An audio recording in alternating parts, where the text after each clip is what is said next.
G'day everyone, welcome back to another episode of the Australian Property Investment Podcast. I am joined by Ben Nash. Ben, how you doing, buddy? Hey, good to be here. Hey, awesome. Thanks for coming in. It's even better when we've got Australia's most followed financial planner. Is that your official tag? It's official. Mate, with that comes, with great power comes great responsibility. Well, I hope I can live up to the expectations, Aaron. Excellent, mate. If you are living under a rock, you don't know who Ben Nash is, runs Pivot Wealth.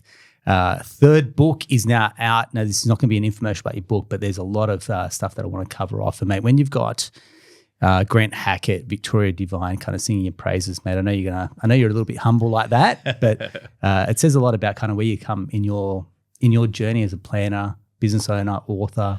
Says a bit about how many favors I've got to return on the other side of this, I think. Mate, don't be modest. Look, we've had the privilege of knowing each other for quite some time. Yep. You know, and I've seen you grow as a business leader. I've seen you grow as a person. What's your journey in fatherhood? Mate, we were speaking before, you took three and a bit months off with your family, traveled around Europe. That stuff doesn't happen overnight. There's a lot that goes into it takes a bit of doing. Your journey, right? Like setting things up so the team can obviously function without you, keep them operating at the same level. So how are things going personally and professionally for you? Yeah, look, I think we're starting to hit a good place. I think my business, I started in 2015, so we're just over 9 years. Yeah. And look, it's, as you're only a tiny bit less than us. That it's a lot of hours, a lot of time, and a lot of hard work, particularly in the early days. Our kids are both sort of around the same age, and so I don't know how it was for you, but I suspect it is sort of the same, that when you start having a family, it does change the dynamics a little bit and Absolutely. reminds you of the fact that you're not just a work monkey, that there's a life to be lived. And for me, I found that was a good sort of circuit breaker to draw a line in the sand and say, well, you need to not work 80 hours a week. And that's, good and bad. But I think that I've found for me that over the time since we have had kids and the 5 years or so since, that I've sort of pared back on my time, but I've been focused more on the things that really matter. I also thankfully have been able to bring in some really amazing and develop some really amazing leaders in the business as well. And there's absolutely no way you could do something like take 3 months out of the office without having that there. And so I feel really fortunate that we're in that position. Also a lot of work that's got absolutely. us into that as well. And we're now at a point where we do have some really great leaders, and that creates the ability for me to work in the areas that I feel like I can add real value to the business, the areas that I enjoy. But it means that it's less sort of cognitive load with that as well, which I'm sure you can identify with, that you sort of like have a lot of things to think about. Even if you aren't running a business, particularly with a young family, there's always a million things to think about anyway. So, yeah, it's sort of changing and for the better. Well said. Now, you've just mentioned something there that I was going to touch on later. So we'll talk about it now, which is decision fatigue. And what I've found is the less decisions I can make, it's not about wearing the same shirt every day type thing, but the less decisions I'm making, the better things are. And I feel like it goes for everything in life, family, business, financial, for example. Like when you have a plan and you execute to that plan, it's like, yes, I don't need to kind of overcomplicate things. And I think for you, when you just said that, it's like that penny's dropped for yourself, just going, sometimes less is more. So from when you look at through the lenses of financial planner, always people go, mate, Ben, where should I invest? What should I be investing? How should I be buying? What's the optimum strategy? It's like, hey, mate, why don't we just take a chill pill?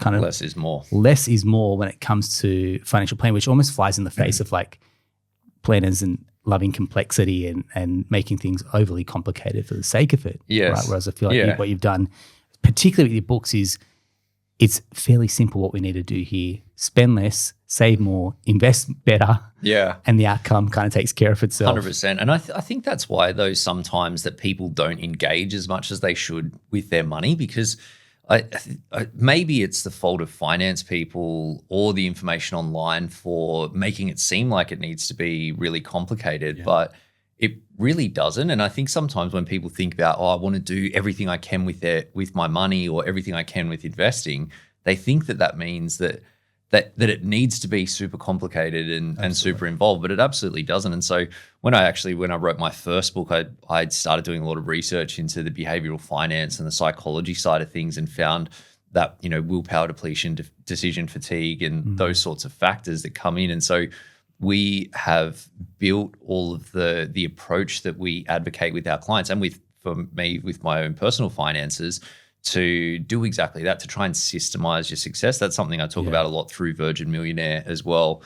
And I put in there the quote from James Clear's Atomic Habits, which I absolutely love, that says, you don't rise to the level of your goals, you fall to the level of your systems. And I think everyone, and this is probably financial planners' faults, I think, that say setting goals and you've got to set good goals for your money, and people go, all right, sweet, I've got my goal. But then it's like, then what? Like if you just got a goal, I want to be a multimillionaire. If you don't have a plan of attack, then it's not going to work. And if you don't have a system that's going to make that plan of attack, make you able to actually execute on that plan of attack, then it's definitely not going to work. So the more you can systemize your success, that means systemizing your savings, systemizing your investing, systemizing your mortgage reduction strategies, your property investing strategies. It just means less to think about, and then you're going to be more likely to actually follow it through to get the results. And the results are why you do this. As excited as we sometimes get when we're working on financial plans, it's no one really wants a financial plan. They just want more money in their bank account. That's exactly it. Yeah, that's exactly it. So what we'll do is we'll take everyone through the book and the philosophy, but there's one particular chapter. I'm going to jump ahead on one of the chapters that you've got here, which is why rich people need a budget the most. Yeah. And I say this because when I'm talking, especially to our audience, the people that have reached out, first of all, thank you to everyone that's reached out, wanting portfolio reviews or roadmaps done. But the general listener is on some really good incomes. I'm talking, generally we're seeing household, single incomes around that 200K mark, household income sitting 400, 500K as well. And I feel like the money challenges they've just risen to that level of income. Yeah. And what I often feel is lifestyle creep has become the absolute killer of their wealth. So I've got a few things that I wrote down here. They've upgraded their income, which means they've upgraded their lifestyle, which means the holidays have got far more expensive. Yeah. The dinners out have got more expensive. The cars, the clothing, school fees, these all just compound. They're looking at the end of this, at the end of the month, cash flow going, we're on some really good incomes. I just don't know where it's gone. Yeah. There's not much left over. And it almost feels like they were richer when they were earning 80, 90K than when they are at 200K. Yeah. And it's this paradox of earning more. Yes. And that's why this chapter, to me, I feel like that's one of the big highlights. Yeah, look, it seems crazy, but 200 grand, it's easy to spend. You take tax off the top and you're left with like maybe 130 or something. Then you whack on some daycare fees. That's, $20,000 to $50,000 a year, depending on, what. Private school fees effectively for a 3-year-old. Yeah, well, it's more expensive than private school for most people. You put on there a mortgage payment or a payment on an investment property, a bit of living expenses, some bills, like petrol, it goes pretty easily. And so if you want to actually be profiting from your income and getting ahead and finding the money to invest and save, you need to be mindful of that, because otherwise the money does disappear. And I think that the other side of that, and what I was sort of thinking when I put together that chapter in the book, we see a lot of people that are in strong positions and they fall into the trap of thinking that because they're saving a lot, like these are the people that maybe they are suffering from a bit of lifestyle creep, but they're still managing to save at good numbers. And, if you're saving 10 grand a month even, and that seems like a really big number, you're not necessarily going to be rich, because you think of the lifestyle that you're currently enjoying and the lifestyle that you want to enjoy in the future,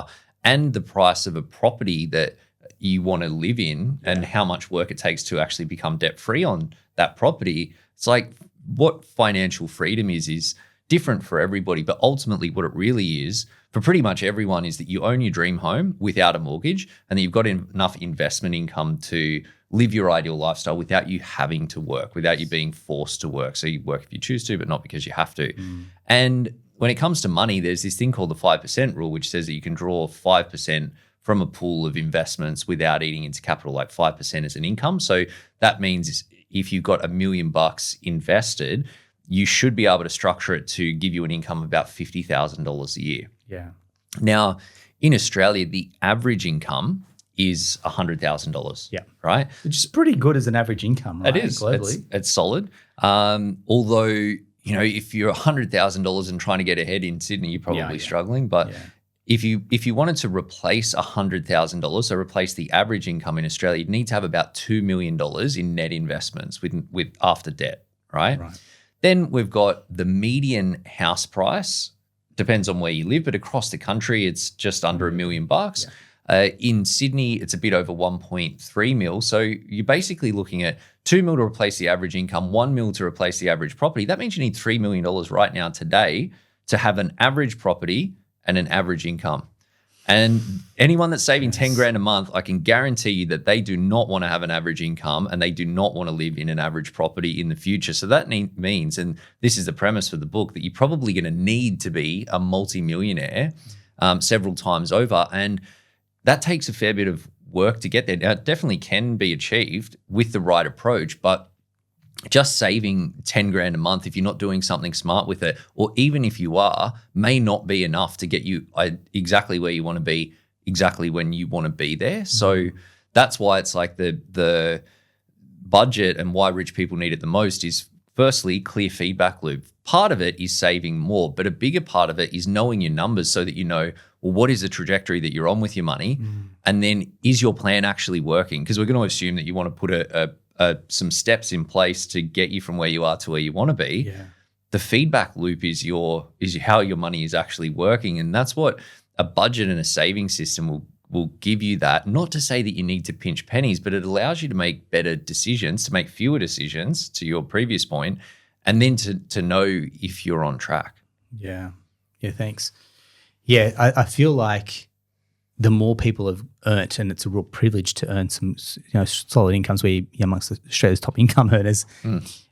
But there was a really good roadmap for like earning 100, 150K to get there. And then the rules have slightly changed when you move out that 250K mark. And and then it's almost like you've got, I don't know, not less in common, but you need to find more people like that are having the same money challenges and issues that you are, without it being outward appearances that appear that you're doing really, really well. That's right. Well, that's the Virgin part of Virgin Millionaire, that it's people that are getting to that level of wealth, but doing it without, like, you're trying to exceed a level of wealth that surpasses probably their parents in a lot of cases, doing it without a trust fund or a big leg. Graduates that are like, coming out of uni 3-4 years later, they're earning more than their parents have. Yeah.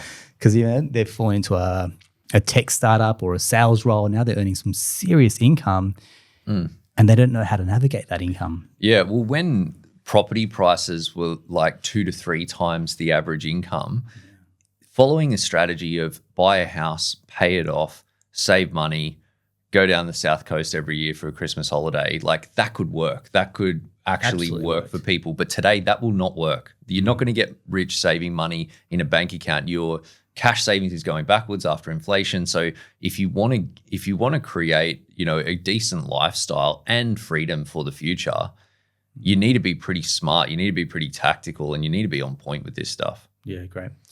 So not a loaded question, but more, I guess, from your perspective, you work, and part of your role is actually working with a lot of financial planners, right? More like a business to business type role. What have you seen that set, say, pivot apart and the top echelon of private, financial planners compared to, I guess, the mass market of financial planners?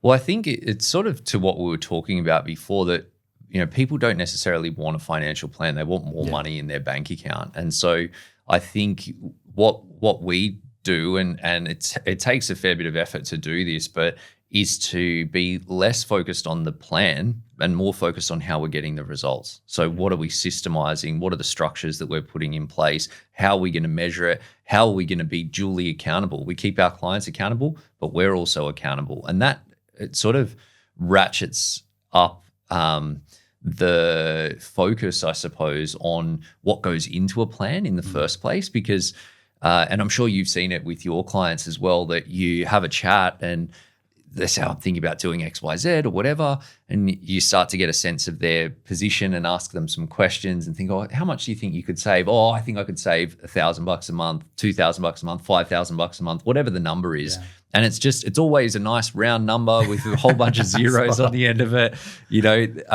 and very, very occasionally someone will actually be able to do that and do it consistently. Yeah. But most of the time it's not. So what we do instead is to go, well, actually, let's go line by line through this to go, your income is, $17,634 and your partner's income is this, and then your expenses are this, and this. Oh, have we allowed for travel? Have we put in a budget for when, something breaks around the house and you need to replace it, or, replacing your technology, like all of these different things to make sure that at the end, when it says I can save $4,362, we know that's a good number. That's a solid number that everyone's comfortable that we can really work towards. Yeah. And then we can keep them accountable to that number. And it's not about like that number needs to be the number forever, because it's just a starting point that you can shift around from. And ultimately it's like when something varies from a plan, you need to look at, well, why did that happen? Was it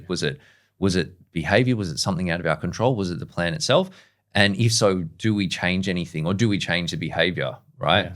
So I think that's a big thing. Also helping people really get behind the decisions that they're making. I think like old school financial advice is that mahogany desk type setup where it's like you find someone that you really trust and then they just do everything. But I find that, one, I don't really like that. And secondly, I think that for younger people in particular, they want to feel in control. And beyond that, when they do feel in control, when they feel like they're making the decisions, when they feel like they're active, they're typically going to get better results, because most of the people we work with, they're hardworking, high-achieving people. They're results-focused. They're normally kicking butt in their jobs or their work or where they're spending their time. But money is like this black box thing that they just don't understand. But that can be changed. Like all it takes is a bit of targeted knowledge, not just like, do your research because there's too much out there. But when you have targeted knowledge to know what you need to know and know enough to take the next step and be thinking 2 steps ahead, then people get more bought into what they're doing. They're more in control of the decisions. They understand the levers that they've got. They make better decisions because they have to make fewer of them. Yeah. And then it means that they end up getting better results. Yeah, mate, spot on. Now, I mentioned before, we had the privilege of knowing each other on a personal level. Mm-hmm. And I know you take this compliment, but you've taken care, like you've really put yourself high on the priority list, which is your health and well-being. The rig's looking good, and I know that because you train, right? Back at you. But health to me, and I said this before, health is wealth. And I feel like there's a lot of people out there that are probably deprioritizing their own well-being. And I call it wealth being, because I'm like, if you really care about yourself, you'll put your health and whether that's mentally, spiritually, physically, for example, really high on that priority list. How have you gone about kind of putting yourself as a priority, a higher priority? Yeah. Kids, business, other team. And then you go, man, I still got to find time for myself as well. Well, I actually write about this a bit in the book, and it's the first time I actually shared that story, that when we had our first kid, I completely lost focus on my health. So I trained from a young age and always enjoyed being at the gym and strength training and, not super sporty necessarily, but I did make sure that I was, fairly consistent with that at least.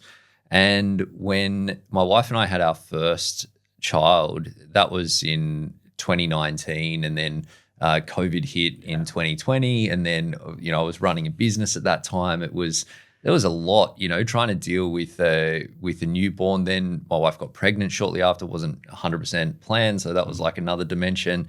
Dealing with COVID lockdowns and the business, and obviously the world. It looked like the world was going to freeze at one point there. So there's the stress of that. Dealing with teams and work from the bunker or come back. Isolation case, close contact, like all of that fun stuff, shut down the office. Distant memory. I know. It's like yesterday. It's like another world, but that and a growing, and the business was growing a lot as well, because a lot of people started thinking about their money with COVID, share market meltdown, property, interest rates super low. So there was heaps of activity. And I just really let things slip and put on a bunch of weight, was really inactive. And I basically just made the decision that something needed to change. And I had never used a PT before, and I engaged a PT, and I was like, that's it. I'm going to like lose some weight and get my shit together basically. And so I did that. It was really difficult at the start to undo all of the bad habits that I'd created and get things in check. But that was about 3 years ago, and a bit over 3 years ago now. And I've just been consistent ever since. And so at the start, it was like, focus on losing some fat basically, then, focus on getting strong, then trying to be a bit more mobile. And it's like with your money, I was actually just putting together this piece of content the other day. It's like you do 10,000 bicep curls a day. But if you're like morbidly obese, no one's going to notice. You're not going to notice, and no one else is going to notice either, because you're doing the right thing at the wrong time. It's not that it's a bad thing to do. It's just not the most, important thing for you right now. And you got to make the right move for the stage that you're at. And so, that was basically lost the weight, really enjoyed it. It was good to be healthy. I probably got to the healthiest that I've ever been, the strongest that I'd ever been, the leanest that I'd ever been. And that was when I was coming up to 40, which is, took a bit of time in the making, but feeling great for it as well. And I think that being a dad is very difficult, particularly with young kids. Our kids are only a year and a half apart. Not to mention trying to run a business and that sort of stuff. And so since being more focused on my health, it's definitely made that a lot easier. I'm pretty sure it's made me a better leader in the business, a better boss, a better worker. I just feel a lot better. And I think like the last 3 years have been the most effective for us as a business. It's probably not a coincidence that it's the most effective for me as an individual as well. Mate, well said. Well said. There's such a close synergy and alignment between getting yourself sorted and then getting yourself financially sorted as well. It's the same principles that apply. Yeah. You can't out-train a bad diet, for example, that's right. and you can't fix a budget where you're overspending, for example, as well. And I feel like if you can get one sorted, the other will fall into place as well. And it's like a self-reinforcing cycle that can go positive when you're being positive. It goes negative when you're being negative as well. It's like when I got out of shape, I grew this super long beard. I had a man bun. I think I wore pants with a drawstring for like 2 years. I didn't put on a pair of pants that had a belt on them, like downward spiral. And then you get, you start getting some positive progress and you're like, oh, maybe I'll take care of this a little bit better, or, do these other things. And it goes the other way. It's the same with your money. You spend a little bit too much and then you end up in a bit of credit card debt, and then you end up making other bad decisions, and you're just like, oh, that thing's just too hard. Bugger that. I'm not going to be smart. I'm not going to even worry about that tax planning thing that I could otherwise do. Whereas when you start getting things working in the right direction, you're like, well, actually, I'm the sort of person that, makes the most of their money. So I'm going to do that, and I'm going to put in that extra bit of effort, and I'm going to, talk to the mortgage expert to make sure I'm on top of my mortgage, and I'm going to make sure that I've got all these other bits and pieces in place. It's like you want to make sure that you're on the up instead of the other way. But unfortunately, with money, like with health, like with relationships, career, a lot of important things, that it's the easiest thing to do is the thing that's the opposite of what's going to get you the results that you want. And so, it does make it tough, but you've got to be focused on the end outcome and the why, and sort of reframe your thinking away from that immediate like dopamine pleasure hit that you get from just like smashing a bag of chips on the couch watching Netflix, and retrain it to be when you go and do a workout or go for a run or have a great family meeting or whatever, I love it. And to me, I find that's when a lot of people level up, is when they take care of their fitness and their finances really fall into place. They're a changed person. Yeah, and you can just see like their enjoyment goes through the roof as well. They're really confident with life decisions. But I think also, to your point, it's this stage in life, when we talk about seasons in life, young kids, it's a real season. And financially, you're hemorrhaging at some point, especially when you've got 2 kids in daycare. And for us, our partners then trying to find a rhythm and a feet. For example, usually workplace participation drops back a bit. Onus then falls on, say, maybe a working parent to then pick up the income as well. And you still want to keep the wheels turning financially. You don't want to go back. You don't want to go backwards during this time. The world's moving with or without us. So financially, you still need to stay in the game. And I'll see this constantly, time and time again, which is then parents, one child, second child, they think about buying a home, but you and I both know it. One, single income, 2 or 3 dependents in a bank size, if you've got a non-working partner, versus double income, no kids is, that's the sweet spot for an income to then get into the market, to then be buying and you're going to the wilderness for the next couple of years as well. That's right. Yeah. And that's the really the core premise of the Virgin Millionaire book is about those different stages that people move through. And, obviously an extreme example, that bicep curls, if you're overweight, it's not going to work. It's the same as like, tax planning or sorting out your super is a good thing to do. But if you're at a different stage or you're going through that, or buying an investment property is great. But if you're in the thick of it, we call it the trough of sorrow, where you've got the kids in daycare and you've got your incomes down and trying to sort of get ahead, that's not going to be the right move either. And so I think that I have been a financial planner for a bit over a decade. I've helped a lot of people in that time. And it's something that we sort of innately know, and I'm sure you see it in the work that you do with clients as well, but I had never really codified it before. And so when I started writing this book, I was like, what actually holds people back? And it's actually in what they don't do. It's in what's missing, rather than, because these days I think people know that you need to save, that you need to invest, that they're keen to do that. There's a willingness there, but what's missing is that people get sort of sucked into this conventional wisdom, or everyone's got an opinion about money, like you should do this, you should do that, all of these things. They don't realize that while there's always a lot of things that are things that you could do, and there's a lot of those things that are good ideas, good in like absolute terms, that there's only a small number of things that are going to move the dial the most for you, that will have the biggest impact for you.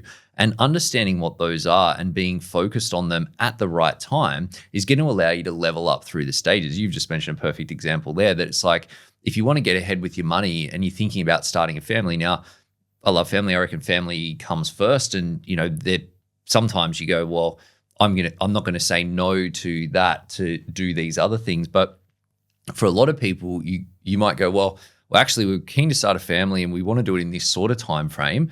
What are the things that we should be doing here in order to do that? Yeah. And finding, the right number to spend on an investment property and getting that happening sooner, and getting it to the point where you can comfortably service that debt through the trough of sorrow, so that you don't end up under more pressure than you're going to be under. Some pressure, sorry guys, but you don't end up under too much pressure. That allows you to come out the other side. And while you may have been sort of treading a bit of water in some areas, you've got some nice property equity growth that you can then go, and then you take the next step. Cash flow is good. Let's use that equity, go buy another one. And then you're like 10 steps in front of the person that goes, oh shit, we should have really done that, but we didn't. And then it doesn't make sense to do it while you're going through that cash flow crimp. And then you're on the other side, but then you got to start from the start again. Correct. So you find those few things, the dial movers, and take those steps sooner. Then you get to the next stage. And then another set of like smart decisions gets unlocked, and then you focus on them, and it's going to mean more progress. Mate, well said. Well said. If anyone's owned property, they go, property equity was the easiest money I've ever earned. Yeah. Not had to do much. Obviously, I had to get into the market, and I say the market rewards action takers and decision makers. I'll stand by that. But then there's sweat equity and there's property equity. Yeah. And you and I both know, and I've got multiple business owners that I work with, even if you're in a salaried role, and what it takes to move into that, call it a 50 grand pay rise or a 100 grand pay rise, for example. There's a huge amount of sweat equity that comes with that. If you're running a business, then it's another team member, or it's an extra set of costs, or more marketing, for example, or new product development. When you have a property, you've literally just got to be a little bit patient. Yeah, get the property revalued. And we're talking nothing. about a 50K uplift when you've bought well and you've bought correctly. 100%. And I'm telling people, I'm like, property equity wins every day over sweat equity, and sweat equity gets you to the point that you can go and buy properties. You and I, the first few years of sweat equity, the flywheel effect has meant that, the next few years has got a little bit easier, and we know how to kind of move the needle in our businesses with smarter, less decisions to make. But when people are trying to get into the market, I'm like, buy smart, buy well, buy what you can in a good growth location, and that property equity is going to outweigh that sweat equity every day of the week. Yeah, look, there's not a lot of free rides when it comes to money, and not to say that property equity, as you say, it's a reward for decision making and action taking. Yeah. I like that. Yeah. But it is, once you get it moving, the best thing you can do is actually nothing. You just let it grow. And this is for people that are switched on with this stuff. I'm not a huge advocate for people owning, a dozen investment properties. I think that that's overkill. Maybe if your financial position supports it and you are really interested in it. But for most people, 2, maybe 3 or 4 really good quality premium investment properties around $1 million in value, you're going to get some huge equity growth. All you need to do is just keep them there, and that's going to make it so much easier for you to do everything else. And having said that, though, when you go to scale like $1 million property, for example, you do need a borrowing capacity that's going to support that type of growth, right? And when we're talking about Virgin Millionaire, so these are growth plans that are reserved for usually people that are on some pretty good incomes that can scale a portfolio up, right? Yeah, well, like obviously there's 2 sides to the equation when it comes to borrowing money. One is your serviceability. The other is your deposit and funding in the equity side of things. So if you've got property behind you, you've got the equity that can cover a lot of the deposits. Then you need the income to be able to borrow, or the structuring to support that as well. And so you can use different tax structures that can facilitate some of those levels of borrowing in a way that's easier for most people.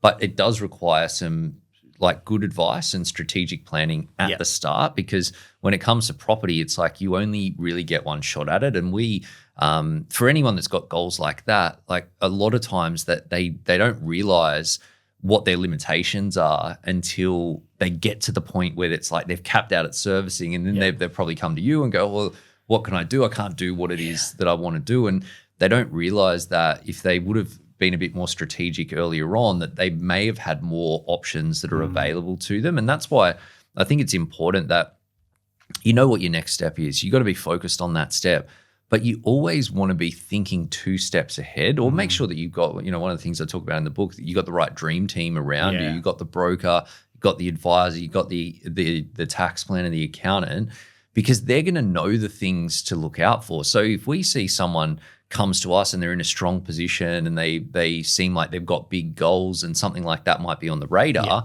we say, well, if this is important to you, this is one way that it could happen in the future. And so that might actually change the decisions that you're making now. Maybe instead of buying a property in your own name, maybe buy it in a trust. And then it creates a little bit of quarantining. And I know that you need a pretty cracking mortgage broker to be able to play that puzzle game with the banks and stuff, but it can 100% be done. Just depends on what are the goals, and the key is really starting at the start, or starting as soon as it comes into your radar. And that's why obviously the people listening to your podcast have 2 steps ahead already. That's why I love it. I mean, when they're going to lend us their ears, like the best thing we can ever do is give them as much info as we can, make it worth your while when you're tuning in, and that's exactly a great point. And there's a chapter in the book which says, not all property wisdom is wise. Yeah. Do you like this one? If we can just double down on it a little bit and go, take us through what some of the financial fallacies or property pitfalls that you see that it's almost like watching this happen in real time going, that's not going to serve you well. Look, I probably would have liked to have called that chapter, Most of the Property Wisdom Isn't That Wise. But I didn't want to offend too many people. But look, I think that there's a lot when it comes to property that can really hold people back. One of the big ones, we're just talking about equity growth, and for you to benefit from equity growth, you've got to have a good property. That's the first and most important thing. And I think people, it's not that they don't want to buy, like everyone that buys an investment property, they buy a property that they hope will increase in value. But I think that people get sort of sucked into this, I don't know, the way that property's worked in the past, or maybe, people in their ear, or maybe that it's the inner investor that works against you when it comes to buying shares and stuff as well, that you're hoping to get quick returns in a short amount of time. And people talk about hotspots. They talk about, growth location. Oh, the airport's going in. Oh, the mining investment is coming in. And it's like, guys, if you want a property, if you're 30 or 40 and you want a property that's going to create serious wealth, you should be aiming to buy a property that's going to go up strongly for the next 2 decades, 3 decades, 5 decades. And when you do that, you know that the next 10 years is going to be fine. The next 5, as you build that equity, that's going to be good. But people, they're trying to make more money or trying to do things differently. How can you build it as quickly as possible? Yeah. I've got 3 properties this year, 4 properties. Like, how fast can you go as opposed to it's quality over quantity? Yeah, and it doesn't take much Googling to get pretty quickly caught up in all of the, there's so much conflict in the property market, as you know, like people with hidden or maybe not so hidden agendas, conflicts of interest and those sorts of things. And it's like, well, of course, when you put your numbers into their growth calculator and they tell you that you're going to buy, all of these properties over a short amount of time, which you're just going to, so happens to be that you're buying off their brother-in-law's cousin developer or something, like, yeah, you're going to make all this money, but are you really? Probably not, right? Whereas you buy a quality property in Bondi. I use that example in the book. Everyone knows Bondi, but it works for, Mossman, Surrey Hills, the Inner West, Red Cliff, the Toorak, the quality areas, Sydney, Melbourne, Brisbane, strong population growth, limited supply. They're hot demand. They're largely got zoning restrictions that you take Mossman. I think that they've approved 1 property development in the last 150 years or something. That there's not more properties getting built. And so the properties that are there, because the population is growing, that they have to be more in demand over time. And so that means when you buy a property that looks like that, you're not going to get a bargain. You're not going to swoop in and get some hectic discount and make a whole bunch of money quickly, unless you get really fortunate with your timing. And that happens sometimes as well, because our property market can deliver that. But at the same time, you're not going to get the declines. Like we've seen last year, we saw the property market went down. Yeah.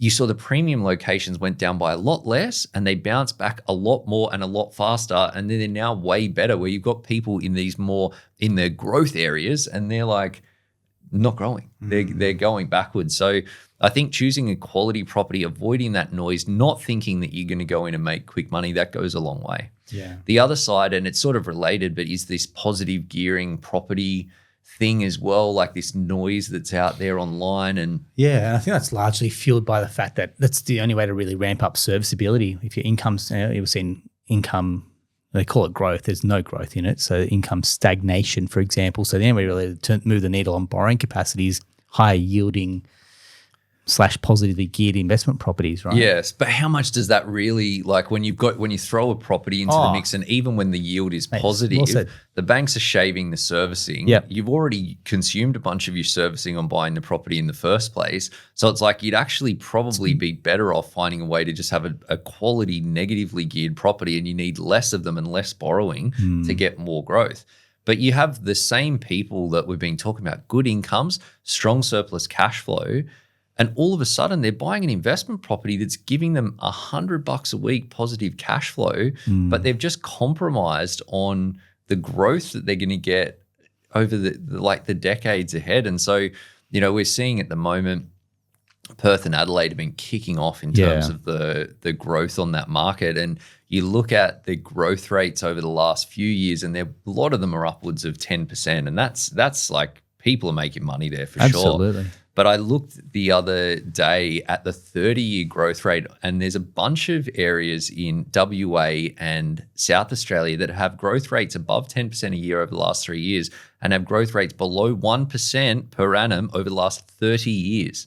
So I shudder to think about the amount of people that are getting sucked into this hype that's happening in those property markets, and looking at the fact, Sydney property's crazy. Surely it can't keep going up. Melbourne's the same. Now Brisbane as well. I'm just going to go buy a property over there. It's done 10% a year for the last couple of years. I'm going to get behind that.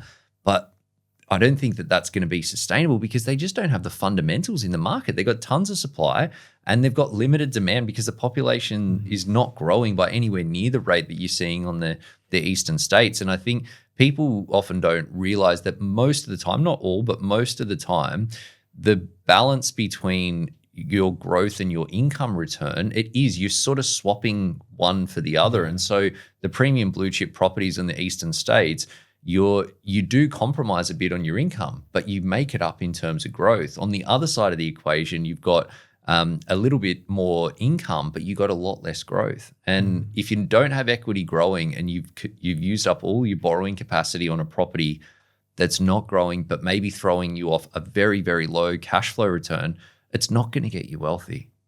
So yeah, I mean, when we're talking incomes of 100, 150K plus, the extra $100 a week isn't changing your life. Do anything, and it's taxable, and it's taxed at a high rate anyway. And the people have got the money that they could direct to a really quality property that's going to deliver them leveraged growth. Leverage because they're using the bank's money to invest as well. It's going to be a much, much bigger return.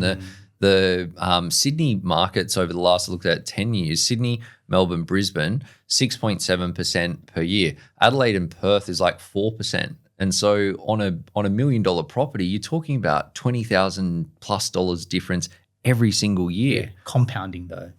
Yeah, exactly. And so maybe you're getting your $5,000 a year in cash flow, but you're still 15, 20 behind, but plus it's exponential because of that compounding effect. Yeah, you're leaving dollars on the table. So I feel like you've won here, but you've lost here. And I guess hindsight's the only way to really figure this out, right? And this is where generally a lot of financial decisions make sense. It's in hindsight as opposed to foresight. Yeah, absolutely. And I don't know if you've been there, but I know I have bought a property, didn't perform that well, didn't lose me money, but it also didn't make me any money, chewed up a bunch of borrowing capacity. We've seen this a lot with our clients as well, that they'll buy a property, buy another one. You learn some lessons. Sometimes they don't cost you too much, but it's often cost you time. Yes. And that's the cost that you can't get back. Yeah, it's real opportunity cost when you've sunk your money somewhere else. And I think it's also takes away confidence. Especially when you've got two partners coming into it. Yeah. One partner, once bitten, twice shy. They're a little bit now cautious to then go in. And it's like, then they're like, property doesn't work. Oh, no, that just cost me money. Oh, I won't do it.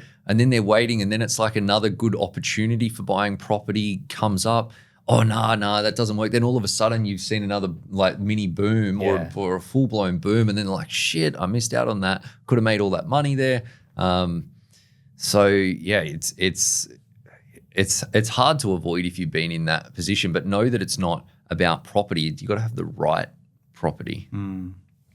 With this, and you probably deal with a lot of couples as well, like dual income households. It's usually one person that takes the lead financially, which means they're listening to the podcast, they're reading your book, for example, and so they're so far ahead in terms of like their own personal education. And once, they're dragging the other person going, come on, we've got to go see Ben or the team at Pivot, for example, or check out this podcast. But they spend all these hours self-educating. How do you take a partner on the journey with you so you both, because the way I look at it is, and I've said this numerous times, well, you can't build a house off two different blueprints. So you've got to get alignment financially, life-wise, for example. And if one person's a little bit hesitant, negative, holding back, for example, and someone's streets ahead with their own education, how do you temper that to go, how do we both get on the same page? Yeah, look, I don't know that there's an easy solution or a one-size-fits-all approach with that. It probably depends on your partner, your position, and the relationship. And, I think I qualify as a financial expert these days. I'm certainly not a relationship expert. Go hand in hand very well. Look, I think that firstly, I think it's important to recognize that if someone is not as knowledgeable in any area, that you want to sort of be gentle about that, because particularly about money, I think that there's this weird extra layer with money that because everyone has some money, that we fall into this trap of thinking that like money should be easy because you're getting money paid into a bank account every week and it should just be simple, but it's not simple. It's its own area of expertise or speciality or whatever. And so I think that you probably want to try and find common ground and find a way to move forward. Now, if you're an astute sort of people person and you can navigate that on your own, then please email me hello@pivotwealth.com.au and just let me know what those tips are. But I suppose if you don't, then having a mediator, i.e. a great mortgage broker, a great financial advisor, can help to make you not the person that's having to drive this. Because I think that it doesn't always work like this. Like, I don't think it's really a gendered role in that, like, it's always that males or it's always females are the ones that are more of the driver around money. But a lot of the time, I think that it is probably more common that the people that are more involved in the money are the ones that have the higher incomes. And so that's automatically more pressure on the higher income earner or the person that's in control of the money. And if it's the higher income earner that's also in control of the money, then it's sort of like double pressure on them. And typically, and I know I feel this as well, that you feel a lot of responsibility for making good decisions, for being the one that gets the money, working in the way that it's needed for your family and your couple or your family to be able to live the lifestyle that you want. And so if you then add to the mix that you're trying to tell your partner what to do and that, don't do this and do this instead, or don't spend this money and, do that instead, that can be difficult from a relationship perspective, firstly, but also it's a hell of a lot of pressure on that person as well. And so I say that, every person has their own goals and their own preferences, but then every couple you've got couple goals, right? You've got your joint goals. And commonly when you go through a process with the couple to set your couple goals, that commonly, not always, but commonly people are prepared to be flexible on some of their personal goals so that they can set good goals that they both agree on as a couple. Yeah. And so I think it's actually just about actually going through that process and going, look, I got these 5 goals for me, but there's really 3 of them that are really crucial to me. There's 2 that I can flex on. Maybe one of them's inconsistent with my partner's 4 goals that they've got, and 3 of those are non-negotiable. So this is now what we're going to set together. Most of the time, your goal is going to be broadly the same because that's how you end up in relationships, because you've got a level of alignment, in stuff. So you probably hope that you don't, come at it from completely opposing sort of outcomes that you're working towards. But yeah, when you do that, then all of a sudden that you sort of change the game, because it's no longer that you're saying, oh, this is important, we need to do this. It's like, well, no, hold on a sec, that's your goals. Let's agree on what we're doing together. And then you can work towards those things together. So that takes a fair bit of the pressure off. And then it's like it makes you back as a team, as opposed to one person pushing or dragging the other person around, which I think is better. Look, I love my wife to death, but God, she hates being told what to do. So I'm like, for me, it's like, I'm married to my wife. Are you? I'll happily like put someone in the middle so that I don't have to be the person. It's like, all right, well, let's just figure this out and we can agree, but then let's agree and let's move forward with what we've agreed. Yeah. I guess that's the question I want to ask before the chapter that you titled, You Need Debt to Get Rich, because this is one part that I feel becomes a source of contention for couples, which is, I just want to pay off the home. And then when we get that, then we'll think about taking more investment debt. And it's like, goes to your point earlier around, hang on, some things need to run in parallel. You need to be paying off your mortgage and you need to be investing for the future, because, time, not that it's your enemy, but it could be your greatest ally as well. Yeah, 100%. And so when one partner's going, no, we just need to have a mortgage reduction plan, and the other's going, we need to invest for the future, it can feel like competing priorities, but you absolutely do need debt to get rich. Look, I think that that when it comes to whether just paying down your mortgage is right, or most of the time it's not, and as you say, that you do need to be investing, but preferences are one part of it, but the numbers are another part of it as well. And this is why, like, at the core of the financial planning that we do with clients, we simply financially map out, if you keep doing exactly what you're doing right now, this is what the future is likely to look like. This is where you're going to be in terms of your mortgage, your savings, your investments, your wealth position, and then what that means for your ability to spend the way that you want to spend on your ideal lifestyle. Yeah. And so, if paying down your mortgage is something that you want to do, and if in doing that, you are still going to be financially where you want to be in the future, then that's an option that's seriously worth you considering. Yeah. But almost always you will be better off by investing while you pay down your mortgage. The simple way to invest without debt is with equities, so like shares or ETFs or managed funds. I sort of put them all in the same bucket. Yeah. And because of the fact that equities deliver like compound returns, and the long-term return on shares is higher than the interest rate that you're paying on your mortgage, that generally you are going to be better by investing. But when you borrow to invest, so you use leverage, particularly when you're doing it with property equity where you're not even having to stump up any of your own cash savings, then you are going to get ahead a lot faster.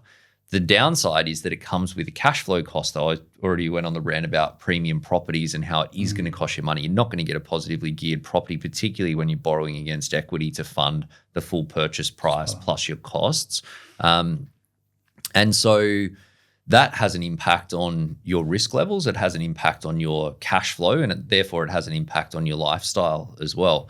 And so it's about really understanding those numbers. And I already know, that's the approach that we look at all these different scenarios for our clients. Before we even fire up the tech, I already know what strategy is going to be make the clients the most money. Yeah. It's borrow as much money as you can possibly get your hands on and load up into investment properties. That's always going to be the best from a wealth building and asset building perspective. It's also going to be the worst from a cash flow perspective, and it's going to be the worst from a risk perspective as well.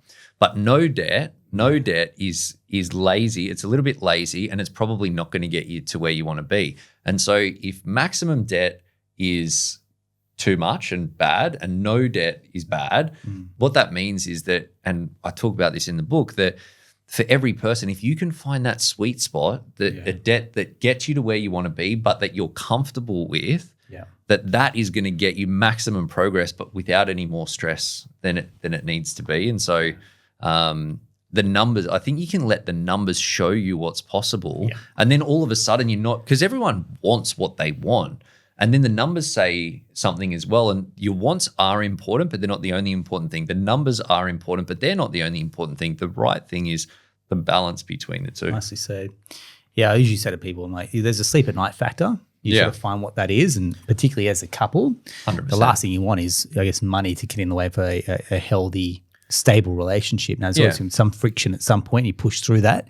And once you get to the other side, usually you go, right, that wasn't as bad as we thought it would be.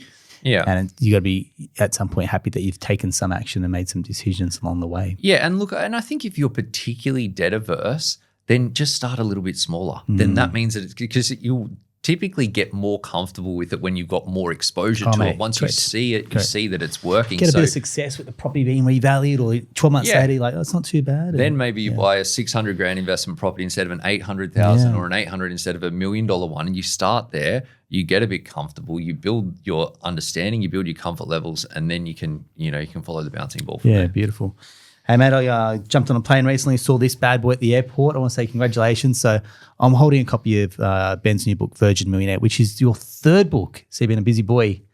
I thought you said, mate, you had kids. I don't believe you, mate, writing 3 books. Mate, I'd say this is a really good read. I won't say easy because there's some good concepts in there, but a good quality read, mate. So well done. Kudos to you. Thank you, Aaron. I appreciate that.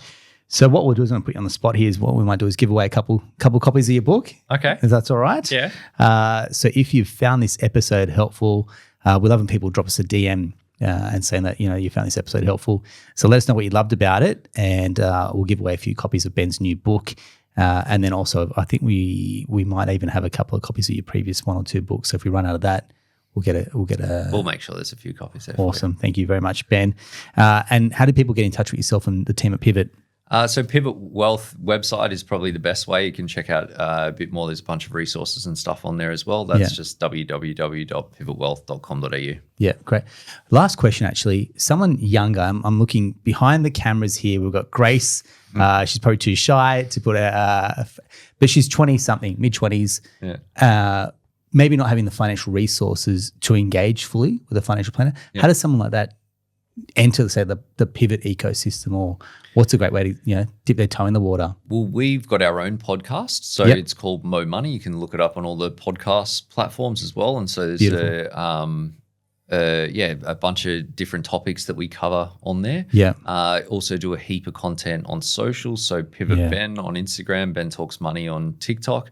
There's a whole bunch of stuff on there. Plus, we also run pretty regular live online events as well. So on topics like we've got one coming up on investing for your kids, or getting started for the new year as well. That we've put out a bunch of stuff to help people sort of capitalize on that new year momentum. The books are obviously part of that as Yeah. well.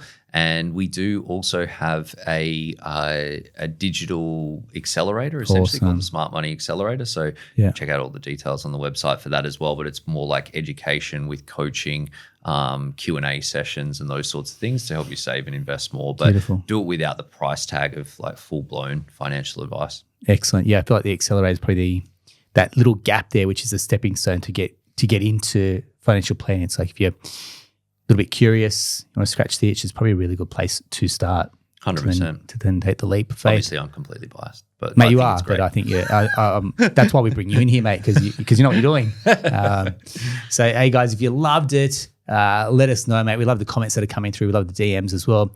Like I say now, if you're on the start of your journey, we're doing property roadmap sessions, which is how do you get started, and like Ben said, is how do you be 2-3 steps ahead with your property investing journey. Or if you've already got a portfolio and you want to kind of optimize things, then we do a property portfolio session where we kind of pop the hood on it, see what's going on from an equity and borrowing capacity perspective, and start to do some proactive planning to help you scale up your portfolio. So Ben, thank you very much, mate, for coming in. Really appreciate it. Like I said, mate, check him out on the socials. He's an absolute gun on there, but also spitting out a lot of wisdom as well, mate. So thank you very much for jumping on. Appreciate it. Cheers, Aaron. Awesome.